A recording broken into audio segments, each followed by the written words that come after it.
Добро, благодарам на коментарот на заменик министер за финансии, но сепак ова не е одговор на она што е тема на амандманот. Напротив, мислам дека е уште, еве како да кажем, уште еден обид да се избегне вистинската тема и потребата. Она што претходно го кажав за општина Кичево, дека загадувањето се искачува на 14 пати над дозволеното во критичните периоди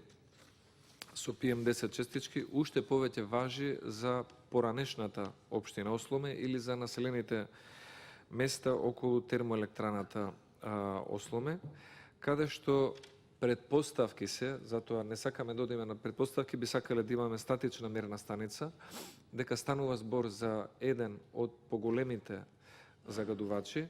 и за да може да имате реални и конкретни мерки кои што би ги превзеле, дали во тоа населено место или во целата општина, би требало да имате реални и мерливи постојани податоци. Затоа сметам дека е многу битно во близина на термоелектраната Осломе да се инсталира постојана мерна станица за мерење на воздухот и за присуството на PM10 честички, кои што сигурно се неколкократно поголеми од оние и онака високи на нивото на цела општина, 15 пати над дозволеното.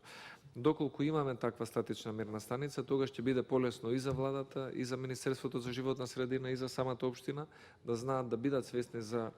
каков потенцијал и какво жариште на загадување станува збор, и кога ќе го имаат тој податок, полесно ќе може да се проектираат други мерки, без разлика дали тие ќе се однесуваат само на термоелектраната или ќе се однесуваат и на целата животна средина во околината,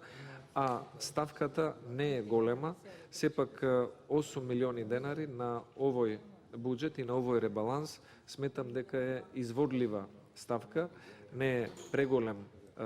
расход, за да може да се оддели и во разумно време, во текот на месец октомври, истата да се реализира и да имаме статична мерна станица за квалитетот на воздухот во близина на термоелектраната Осломе. Благодарам.